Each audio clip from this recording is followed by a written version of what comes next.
Hey guys, this is Bharadwaj with Fonearena.com and this is the video review of the LG G3. LG, the other Korean giant, has been consistently upping its flagship game ever since the Nexus 4. The G2 was its last flagship model that was known for its edge-to-edge design, good camera, screen and battery life. The G3 is LG's ambitious successor, which fixes the few complaints of the G2 and adds interesting new technologies to differentiate itself. Armed with a Quad HD display and a new laser autofocus system as its USPs, can the G3 take on the Galaxies and the iPhones of this world? Let's find out. The G3 is an evolution of the G2's design, but this time LG does it right, with a removable battery and the expandable storage and hence a two-pot body. The build quality too has been massively improved with high-quality plastics which are neither glossy nor matte and overall exceptional in terms of fit and finish. The back cover is sturdy and well made with a smooth curvy finish that fits great in the hands, and of course the thin bezels help. The back buttons have gotten a new material treatment that makes it less clickier and easier to find thanks to the rough texture for the volume rockers. LG have overall done a great job in making the device easier to use, which is a commendable thing for a 5.5-inch device. The G3 is completely covered in glass at the front with a 5.5-inch display underneath. Above it sits the earpiece along with the 2.1 megapixel front-facing camera, the usual couple of sensors and the multicolor notification LED. Below the display is just the LG logo as shortcuts are rendered on screen. Moving to the top, we have an IR LED that will let you control a TV along with a secondary microphone that will eventually be used for stereo audio recording in video.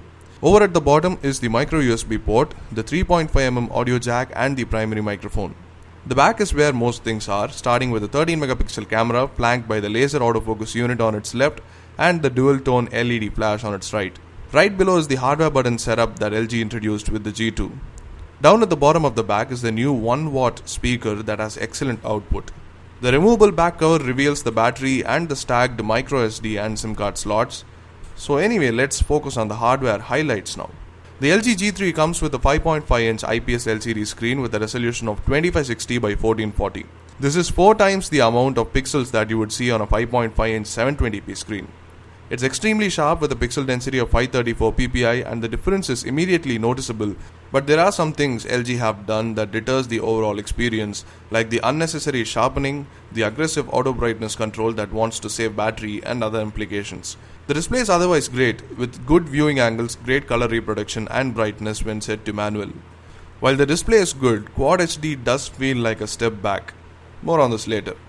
When it comes to the camera, the G3 has the same Sony-made 13 megapixel stacked CMOS sensor as the G2, complete with dedicated ISPs for fast image processing. The f2.4 aperture is not class-leading or even fast by today's smartphone standards, but seems to be clear at the least, helping in taking sharp pictures. Coupled with OIS Plus, the new laser autofocus module and the dual-tone flash, LG takes the successful combination from the G2 one step ahead. The G3's laser autofocus works as advertised and is very useful in low light conditions. The Auto HDR mode made for really good photos in daylight, and low light photos were always without shake thanks to OIS Plus. But of course the limitations of hardware in mushy details and some aggressive post-processing artifacts were noticeable. The G3 records videos in 4K resolution with crystal clear audio. The details were great and OIS Plus works really well, and there are other video modes too like the average 120fps slow-mo. We have more in-depth coverage on the camera in a camera review video. Do check it out for all the details and the samples. Moving on to internals, much like any other flagship this year, the G3 too is powered by the Snapdragon 801 chip with a 2.5 GHz quad-core Crate CPU and an Adreno 330 GPU for graphics. Our LG G3 is a 16GB variant that comes with 2GB of RAM. On a fresh boot, everything seems fine with about 1GB of RAM free and the launcher behaving smoothly, but when you load up even just 2 or 3 apps, you're mostly left with 400MB of free RAM, which kinda chokes things up if you go ahead and open more apps that run in the background. As we had seen something similar with the other Quad HD device, this looks like the handiwork of a high resolution screen. 3GB of RAM would do better with the 32GB version.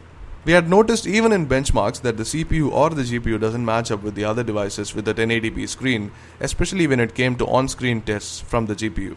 While the minor lag is noticeable when using the phone, games have no problem in running fast and smooth. Coming to storage, the device now comes with a micro SD expansion slot which, on top of the 16GB of internal memory, can serve you well.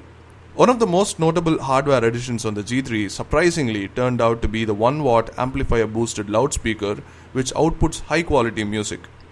While placement is not optimal, the performance of the speaker really stood out for us, with even the low frequency notes being reproduced without any difficulty. Moving on to software, LG is using its own new custom skin on top of Android 4.4.2. The newly designed UI has gone flat with nicely styled icons and a lot of inspiration from material design principles. All the default apps have received the new UI treatment with tabbed lists, slide out menus from the left and a clean look for the most part. LG's UI used to have a weird font and a color scheme, but that gets a refresh this time. Features like knock code, a cool extension of the double tap to wake functionality, are really cool. You just need to set up a pre-performed gesture that has several taps with a minimum limit of 2. There are 4 quadrants in which you can tap a sequence and then use it while the screen is off for unlocking the phone directly to the main screen. Other interesting features are one-handed control, complete customizability of the on-screen navigation buttons, dual window multitasking and the Q slide apps, which are just mini apps floating on the screen. Apart from the usual gimmicky gestures, if there was one thing that stood out in software for us, that would be the keyboard. The keyboard is great to use, has useful gestures and is almost always right when it comes to keystrokes. The keyboard is versatile too, with options for expanding or reducing its height so that you can have it the way you want it. Personally, I'd rate the LG keyboard as one of the best in the smartphone industry. Yes, it's that good. Battery life has been a strong suit of LG, especially since G2. The predecessor had one of the best battery life performances amidst all the last year flagships, and G Flex had taken it to a whole new level. But the G3 falls short of expectations. With the removable battery, the trade-off might be worth it, but from what we have seen with regular medium to heavy use, the G3 doesn't quite match up to the G2. We got around 22 hours of usage out of a single charge on heavy usage over Wi-Fi, with WhatsApp, Twitter, music on loudspeakers and casual gaming taking most of the time. You can possibly get more with the battery saver on, and overall it isn't too bad, but still we had expected a little bit more from the G3. Concluding, the LG G3 is the company's most ambitious flagship, but with a Quad HD display, it might have been slightly over-ambitious, in our opinion.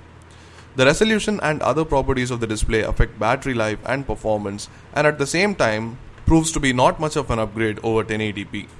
But the display is still very good, the camera is very decent with neat tricks in autofocus and image stabilization.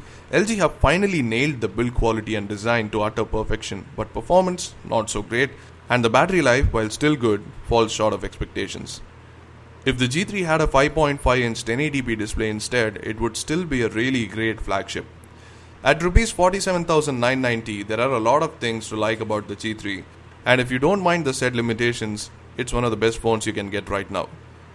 To summarize better, here is a list of pros and cons of this device.